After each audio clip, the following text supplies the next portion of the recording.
जी, मैं अमन रुमान क्लास 2 से। कहना ये था कि 5 माह से घर बैठ बैठ के तंग पड़ चुके हैं और हमारे दिमागों में जंग पड़ चुके हैं।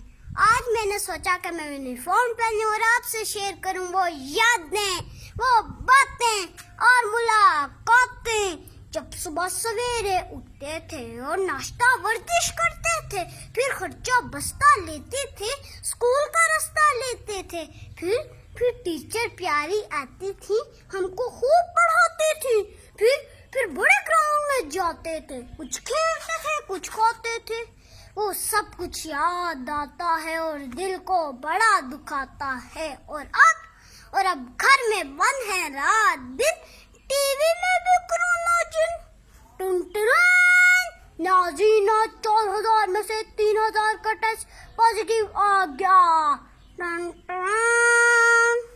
टीवी से जान छुड़ाता हूँ, किसी कजन को फोन में लाता हूँ तो क्या सुनने को पाता हूँ। कोरोना वायरस की वबा खतरनाक है और जानलेवा भी हो सकती है, 6 फुट का फासला रखें।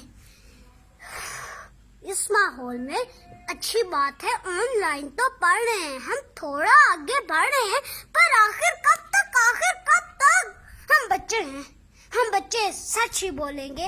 अब स्कूल कब तक खोलेंगे, हम फासला भी रख लेंगे, हम मास्क भी पहनेंगे, हम हाथ नहीं मिलाएंगे, लेकिन आप ये बताएंगे कब हम स्कूल को जाएंगे।